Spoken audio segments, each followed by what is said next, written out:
आत्मिक यात्रामा पनि प्रभुको साथ चाहिन्छ।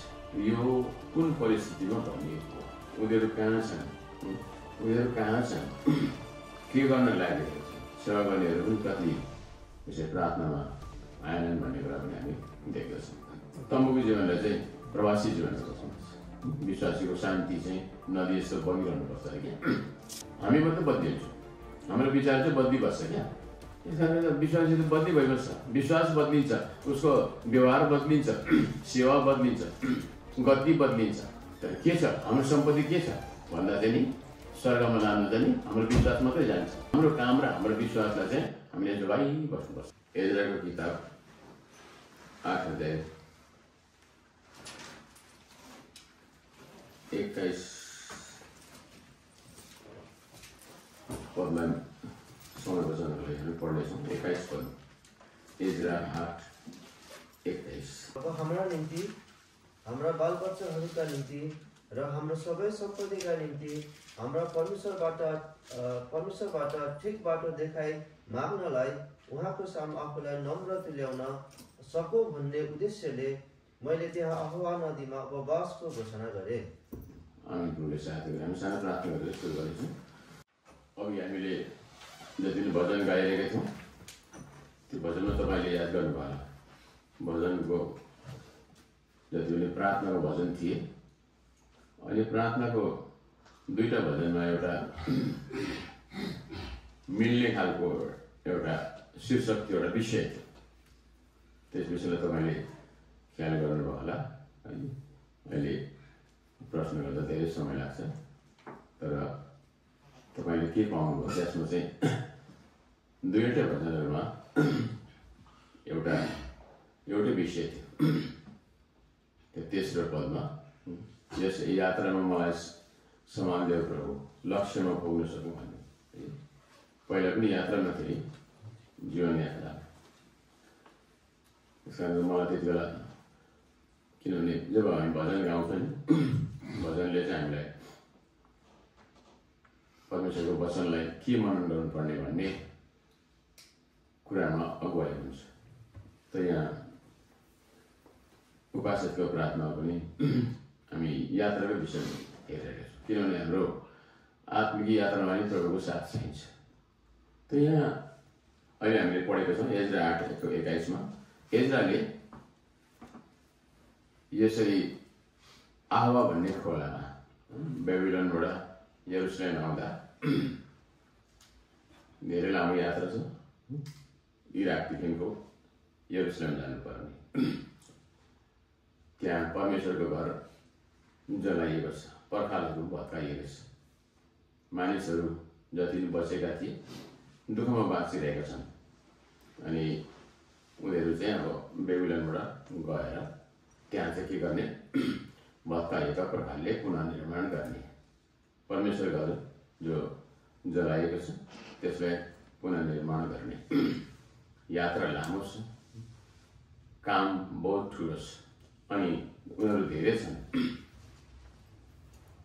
यस कारणले गर्दा बेबिलोनबाट यात्रा गर्नभन्दा पहिला उनीहरूले के गरे, उनीहरूले प्रार्थना गरे। हामी पनि भर्खरै 2025बाट 2026मा पाइला टेकेका छौँ र हामी हाम्रो यात्रा लामो छ। अहिले हामीले यो सालका अन्तिम दिनसम्म यात्रा गर्नको निम्ति हामीलाई परमेश्वरको साथ चाहिएको छ, हाम्रो नानीहरूलाई साथ चाहिन्छ, परमेश्वरको अनुग्रह चाहिएको छ, परमेश्वरको सहायता चाहिएको छ। हाम्रो मण्डलीलाई अघि बढाउनको निम्ति परमेश्वरको भरपुर मात्रामा सहायता चाहिएको छ। यो आत्मिक यात्रा नै हो। यस कारणले गर्दा हामीले पनि प्रार्थना गर्नुपर्छ।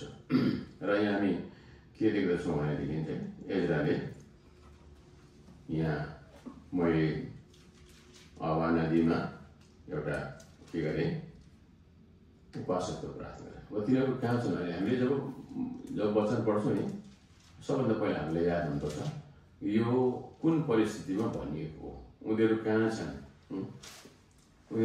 छन्, के गर्न लागिरहेको छन्, सबै कुरा हामीले याद हुनुपर्छ। कहिलेको कुरो हो भनेर पनि याद हुनुहुन्छ। अहिले त हामीले धेरै समय लाग्छ त्यो ऐतिहासिक पृष्ठभूमि पढ्नको लागि। जे बस हामीलाई यो याद हुनुपर्छ यो याद हुनुपर्छ कि कसरी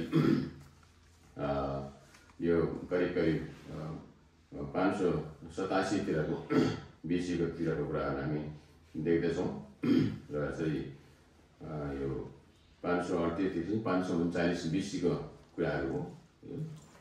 जब साइरस राजाले उनीहरूलाई यो तिमीहरू आफ्नो देशमा जाऊ र यरुशलेम जो भत्किएको छ त्यो बनाऊ भनेर भन्दा हुँदै धेरै मान्छे अब तिमीहरू जाऊ भन्दा चाहिँ को जाने हो भनेर प्रश्न गर्दा एजरा 1 अध्यायको 3 पदमा हामी देख्दछौँ को जाने भनेर प्रश्न गर्दा 2 र 3 पद एजरा 1 को 2 र 3 पद। फारसका राजा कोरेश यसो भन्नुहुन्छ परमप्रभु स्वर्गका परमेश्वरले पृथ्वीका सबै राज्यहरू मलाई दिनुभएको छ पृथ्वीका सबै राज्य मलाई दिनुभएको छ अनि उहाँले मलाई यहुदामा भएको यरुशलेममा उहाँका निम्ति एउटा भवन निर्माण गर्ने आज्ञा दिनुभएको छ 3 पद अनुसार तिमीहरूको बीचमा उहाँको सारा प्रजाबाट को छ परमप्रभु उसका परमेश्वर उसको साथमा रहन् र ऊ माथि यरुशलेममा जाओस् जो यहुदामा छ अनि उसले परमप्रभु इजरायलका परमेश्वरको भवन बनाओस् भनेर जो यरुशलेममा छ उहाँ नै परमेश्वर हुनुहुन्छ यरुशलेममा।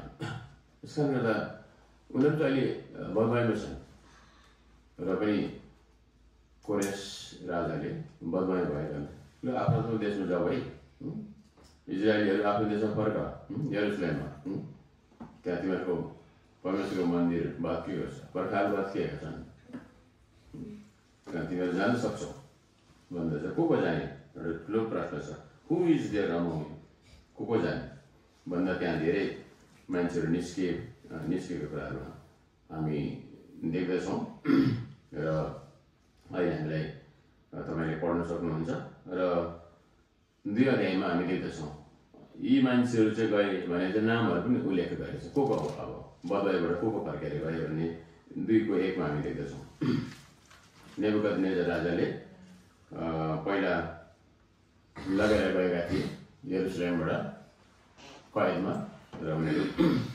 70 वर्षको कैददेखि फेरि फर्केर आएको कुरा चाहिँ हामी देख्दछौँ 2को 1 मा। Now these are the children of the province that went up out of the captivity of those which had been carried away, whom Nebuchadnezzar the king of Babylon had carried away unto Babylon, and came again into Jerusalem and Judah, everyone unto his city. यहाँ हामी के देख्छौँ भनेदेखि चाहिँ Ezra 2को 1 मा यी मान्छेहरू तिनै हुन् जो चाहिँ नेबुकदनेजर राजाले कैदमा लगेका थिए बेबिलोनबाट फर्केर आयो भने चाहिँ नामहरू छन् तपाईँले घरमा गएर नाम पढ्न सक्नुहुन्छ। यो पहिलो टोली भन्दा है पहिलो टोली फर्केर आएका कुरा चाहिँ हामी देख्दछौँ। अन्त यिनीहरूको सङ्ख्या चाहिँ 42,360 थिए है 42,360 गन्ती पनि छ नामहरू पनि छन् है। त्यस कारणले गर्दा परमेश्वर घरमा फर्केर आउने व्यक्तिहरू कैदबाट छुटेर आउनेहरूको सबै नामहरू उल्लेख गर्नुहुन्छ है। परमेश्वर घर यरुशलेममा फर्केर यरुशलेम त मण्डली हो नि त है कैदमा जान्छन् है त हामीले पनि प्रार्थना गर्नुपर्छ कैदमा जानेहरू फर्केर आउन् है। उनीहरू संसारले बाँधिएका छन् आफ्नै विचारले बाँधिएका छन् आफ्नै दुर्बलताले बाँधिएका छन् पापले बाँधिएका छन् शारीरिकताले बाँधिएका छन् आफ्नो ढिठपनाले बाँधिएका छन्। त्यसले गर्दा धेरै प्रकारको बन्धन हुन्छ होइन त्यो बन्धनबाट फर्केर आउन् भनेर हामी प्रार्थना पनि गर्न सक्छौँ अनि उनीहरूको नाम उल्लेख गरिएको छ र हामी नपढौँ र पनि तपाईँले घरमा पढ्न सक्नुहुन्छ। 2064 पदमा चाहिँ जम्मा चाहिँ 42,360 फर्के भनेर पनि लेखेको छ त्यहाँ तपाईँले पढ्न सक्नुहुन्छ र यसरी नै हामी देख्दछौँ। र अब फेरि पनि उनीहरूले यरुसलेममा फर्केर आए र उनीहरूले यसरी भत्केकाहरू उनीहरूले बन्ने कुरा चाहिँ हामी देख्दछौँ। र फेरि यता हामीले अहिले पढेका 9 अध्यायमा 8 अध्यायमा गएर हामीले हेऱ्यौँ भनेदेखि चाहिँ फेरि पनि उनीहरू चाहिँ अर्को राजाको पालीमा है अर्को राजाका पालीमा यो 8:1 हामी देख्दछौँ। पढिदिन्छ 8:1 अर्को राजाको पालीमा एज्रा 8:1 अनि उनीहरूका पितापुर्खाहरूका प्रधानहरू यिनै हुन् अनि यिनीहरूको वंशावली यो हो जो राजा आफ्टर जजेस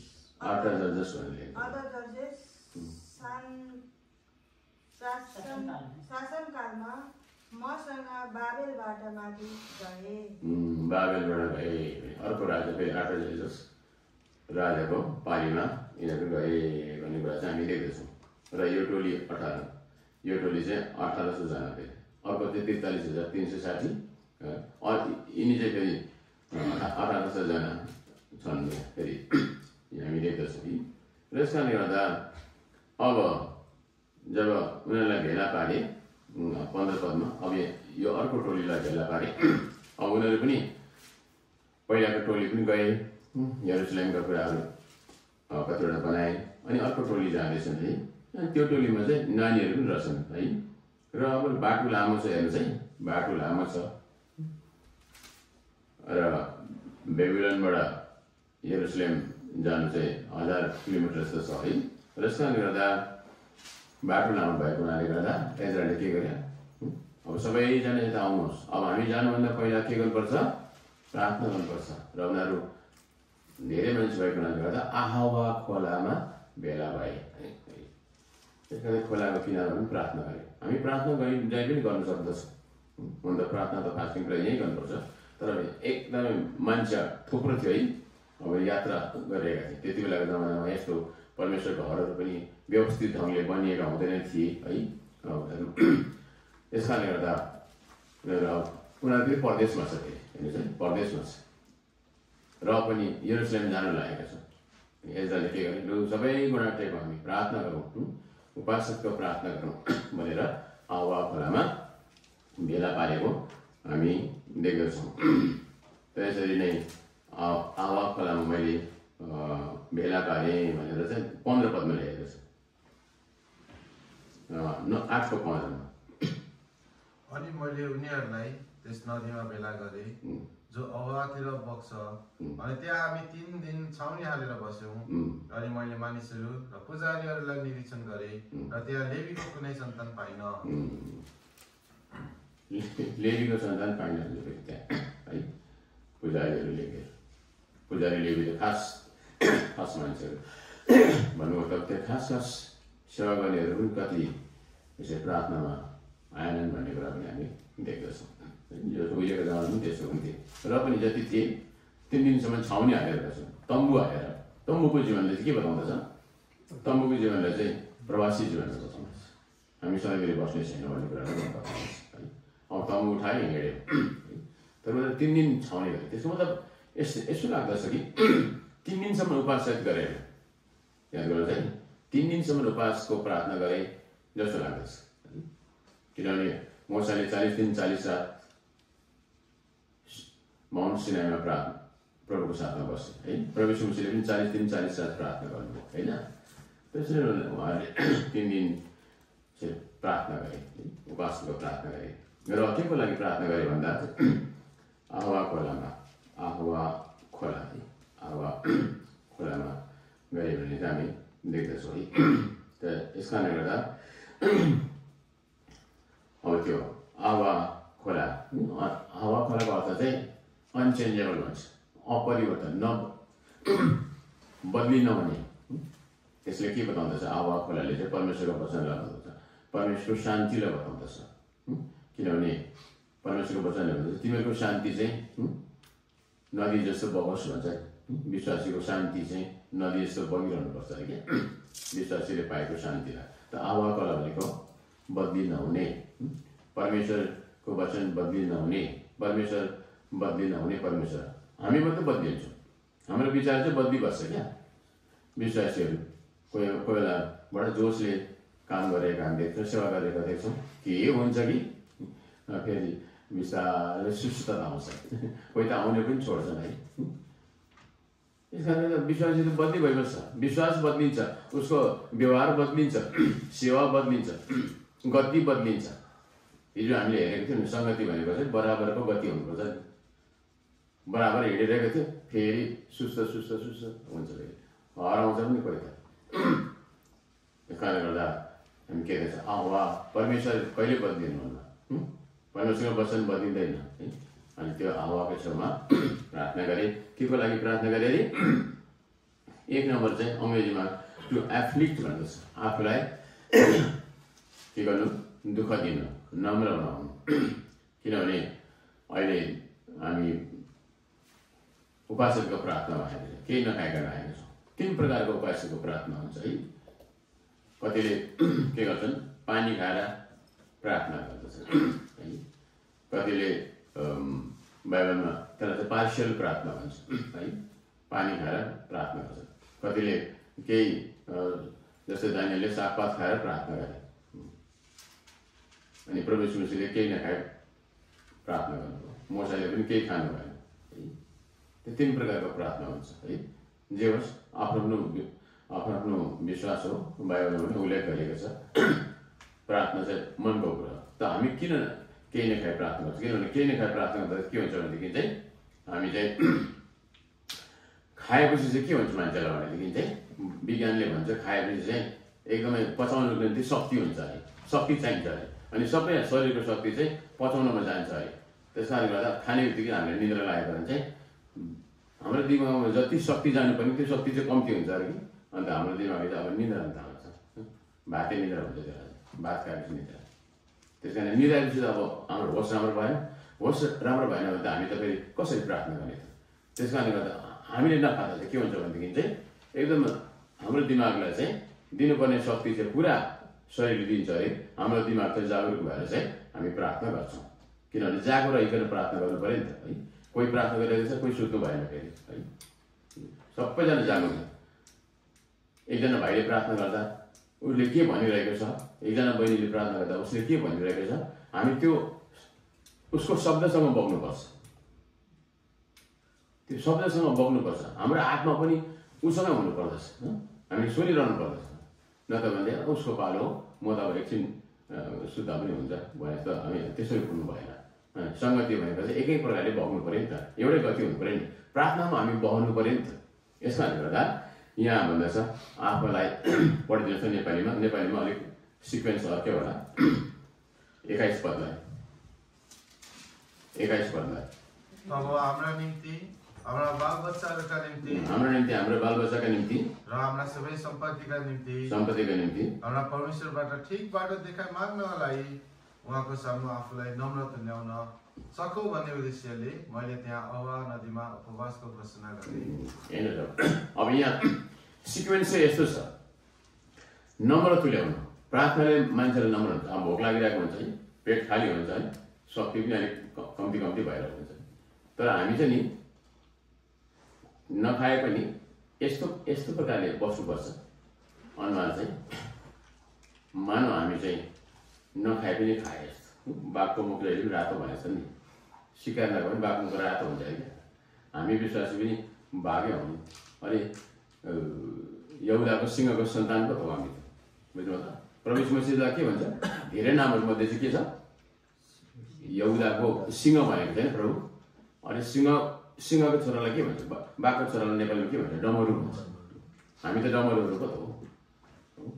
त्यस कारणले गर्दा हामी पनि केही नखाए आए तापनि केही खाइएको छैन, लुर बस्नु छैन, एकदमै जागरुक भएर मुखसुख धोइकन तेल लगाइकन एकदमै मजाले आउनु पर्दछ है। म त जहिले पनि उपासको प्रार्थना गर्दा हुँदैन। नाम्चीमा चाहिँ प्रत्येक शनिबार हुन्छ। हामी मैले प्रभुलाई पाएकोदेखि उपास गर्दा अहिले 48 वर्ष भयो। हामीले प्रत्येक हप्ता उपास प्रार्थना गर्दै आएको है। उहिलेदेखि मैले प्रभुलाई पाएकोदेखि उपासको प्रार्थना भएको नाम्चीमा त। त्यसले गर्दा हामी त प्रत्येक शनिबारै हुन्छ फेरि। अनि त्यसले गर्दा उहाँ चाहिँ फेरि 5 बजी बिहान हुन्छ फेरि 5 बजी बिहान त निकै अँध्यारै हुन्छ फेरि हिउँदोमा चाहिँ फेरि अँध्यारो नै हुन्छ फेरि। अहिले त अँध्यारो भइरहेको छ र पनि हामी अभ्यस्त भएका छौँ। त्यस कारणले गर्दा उठेर जहिले पनि मुख धोएर म त तेल लाएर जाने गर्छु म। अन्त वचनअनुसार चाहिँ त्यो चाहिँ आत्माले भरिनु भनेको। प्रभुले भन्नुहुन्छ तिमी एकदमै तेल लाएर उपासको प्रार्थना गर, त्यो चाहिँ आत्माले भरिएर। तर म लिटरली चाहिँ तेल नै लाउँछु। अहिले पनि बहिनीहरूलाई खाने तेल राख्ने सरसोको तेल राखिदिनु भएको छ कि म सरसोको तेललाई लाएर कोरी ल्याएको, ताकि हामी यहाँ आउँदा चाहिँ उदास चेहरा देख्नु भएन। हाम्रो चेहरा चाहिँ एकदमै स्पष्ट हुनुपर्छ। हामी चाहिँ यहुदाको सिंहको छोरा भनेर डमरुहरू नि त हामी एकदमै हामी चाहिँ यस कारण। तर दाउदले पनि भन्दछ, यहाँ चाहिँ इजरायलले भन्दछ हामी आफ्नो नम्र तुल्याउनु भयो क्या। नम्र भएर मात्रै हामी प्रार्थना गर्न सक्दछौँ। बुझ्नु त मनको नम्र है, मनको नम्र। यस कारण दाउदले भन्छ 69:10 भन्छ भजन सङ्ग्रहमा, प्रार्थना उपासको प्रार्थनाद्वारा चाहिँ मैले आफूलाई नम्र तुल्याएको भन्छ। हेर्नुहोस् है, सबभन्दा पहिला उपासको प्रार्थना गर्दा चाहिँ हामी चाहिँ नम्र भएर चाहिँ प्रार्थना गर्नुपर्छ। अनि उपासको प्रार्थनाले नम्र गर्नुपर्छ। केही नखाइकन आएको छौँ है, कति बेला त साह्रो पनि पर्छ, डायबिटिकलाई त साह्रो पनि पर्दछ है। कोही कसैले बिहानै थाइरोइडको दबाई खानु पर्दछ, उहाँलाई त मुस्किल पर्छ। अलिकति पानी पिउनु पऱ्यो फेरि है, दबाई त्यसै निल्नु भएन। अब अड्केलाको घाँटीमा अलिकति पानी पिउनु पऱ्यो है। थाइरोइडको दबाई त बिहानै खानुपर्छ फेरि है, डेली खानुपर्छ त्यो पनि। त्यस कारणले गर्दा पढिदिनु 69:10 उपवास बसिकन मेरो प्राणलाई ताड्न दिए, त्यो पनि मेरा लागि निन्दाको विषय बन्यो। आफूलाई उपास गरेर चाहिँ ताड्न दिए भन्दैछ है। उपास गरेर चाहिँ के गरेर अरे ताड्न दिए। 35:13 पनि होला भजन सङ्ग्रह 35:13। उपास गर्दा चाहिँ ताड्न दिन्छ आफूलाई क्या, शरीर कमजोर हुन्छ। अङ्ग्रेजीमा चाहिँ राम्रो छ, आई हम्बल्ड माइसेल्फ रहेछ होइन अङ्ग्रेजीमा चाहिँ। But as for me, when they were sick, my clothing was sackcloth. I humbled my soul with fasting, and my prayer returned into mine own bosom. Nepali पनि पढ्दैछ। तर मैले त तिनीहरू बिरामी हुँदा भाङ्डाको लुगा लगाउँथे, उपवास बसेर म आफ्नो मनलाई नम्र तुल्याउँथे। बस उपवास बसेर के गर्थे अरे दाउदले? नम्र। हेर्नुहोस् है, तपाईँ नम्र हुनु भने चाहिँ उपवास प्रार्थना गर्नुपर्छ। बुझ्नु त? उपासले चाहिँ मान्छेलाई नम्र बनाउँछ। त्यस कारणले नम्र भएर मात्रै हामी प्रार्थना गर्नुपर्छ। अनि त्यसपछि अङ्ग्रेजीमा चाहिँ टु अफ्लिक्ट, अनि त्यसपछि अङ्ग्रेजीको सिक्वेन्समा पढ्दैछ टु सिक भन्दैछ, खोज्न। के खोज्न अरे? Right way, to seek a right way. अब लामो बाटो छ नि, 1000 किलोमिटरको बाटो छ है, कुन बाटो जानुपर्ने है। अनि नानीहरू पनि छन्, बालबच्चा पनि छन्, मालमत्ता पनि छन्, बोकेका छन् है। अहिलेको जमानामा लगेज भएको छ, उहिलेको जमानामा त कुम्लो कुटेरो भन्थ्यो। कुम्लो कुटेरो भनेको नि जति भएको सामानहरू चाहिँ एउटा च्यादरमा यसो लायो, त्यहाँबाट यसरी बाँधेर चाहिँ यसरी बोक्यो, त्यसलाई चाहिँ कुम्लो कुटेरो भन्छ त्यो है। अनि उहिलेको जमानामा ठिक हुन्थ्यो, एकपल्ट सट्ट बाँधेपछि चाहिँ खोलिँदैन थियो, यसरी यसरी बोकेर कि त टाउकोमा बोकेर हिँड्थ्यो यसरी है। उहिलेको जमानामा लामो यात्रा छ, कसले बोकिन्? त्यस कारणले गर्दा एउटा सही बाटोको लागि, अब बाटो थाहा छैन, त्यस कारण बाटोको लागि अब हामीले पनि बाटो चाहिन्छ। हाम्रो लागि बाटो चाहिएको छ, हाम्रो नानीहरूको लागि बाटो चाहिएको छ है। हाम्रो जवानहरू छन्, हिजो धेरै जवानहरू आए, असिम भन्ने एउटा नानी आए। असिम भनेको के हो? नानी भनेको चाहिँ अनलिमिटेड भनेर भन्दै थियो, आफूले अर्थ त राम्रो बताउँदै थियो उसले। त्यसले गर्दा अनलिमिटेड चाहिँ यहाँ संसारमा छैन, अनलिमिटेड चाहिँ आकाशमा छैन। त आकाशलाई कहिले पनि पुग्दैन। आकाशमा गएको गएर पनि एक दिन स्वर्ग पुग्छ। तिमी स्वर्ग जाने विचार गरेको छौ भने त अहिले त सोचेको छुइनँ, मलाई भन्दैछु। अब एकछिन मैले काउन्सिलिङ गरेँ होइन, आउनु त आउँदैछन् है। असिमको लागि प्रार्थना गरौँ, यहाँ नानीहरूको लागि भन्दैछ, बालबच्चाको लागि। हाम्रो बालबच्चा, हाम्रो छोराछोरी खुसी लाग्यो। यहाँ धेरै युफ्रेटिसमा नानीहरू रहेछन् है। अति राम्रो प्रस्तुति भएको थियो अस्ति, यी नानीहरूले राम्रो आत्मिक प्रस्तुति गरे है। अब यी नानीहरू ठुला भएर परमेश्वरको महिमा गरून्, संसारले नलुटुन् उनीहरूलाई भनेर हामीले प्रार्थना गरिदिनु परेको छ। त्यसो त असीमा आएको थियो, हिजो अर्को एउटा नयाँ बालक आएको थियो, नितेश सोताङ उनको नाम हो, प्रार्थनामा याद गर्नुहोस् है। नितेशसँग पनि एकछिन म बसेर प्रार्थना गरेँ। अब उनी उनको बाबुआमा आफ्नै प्रकारले अब राई भएको हुनाले गर्दा चुलडङ्गे राईहरू हुन् है। त्यस कारणले गर्दा नितेशको लागि प्रार्थना गरिदिनुहोस्। आऊ है, मैले भनिरहेको छु है। उनलाई पनि एकछिन प्रभुको विषयमा बताएँ। अब आउँदा चाहिँ फेरि पापालाई सोधेर आउनु पर्यो भन्दैछ फेरि है। ठिकै छ नि त, उनको लागि प्रार्थना गर्नु पऱ्यो। विराजको लागि प्रार्थना गर्नु परेको छ हामीले है। विराज थोरै बिरामी छ है, यसको लागि प्रार्थना गर्नु परेको छ। मर्कुस 9 अध्यायमा गयो भने एउटा बाउ छ है, जसको छोरा पनि घरिघरि लड्थ्यो अरे। चेलाले आएर प्रार्थना गरे, चेलाले पनि प्रार्थना गरे अरे कि, तर जाति भएन अरे। त्यहाँदेखि प्रभु शिवले प्रार्थना गर्दा जाति भए। पछि चेलाले सोध्छ हामीले पनि प्रार्थना गऱ्यौँ तर जाति भएन किन प्रभु भन्दा चाहिँ, तिमीहरू उपासको प्रार्थना गर्दैन, खाएर डम्म भएर प्रार्थना गर्छ कहाँ हुँदैन।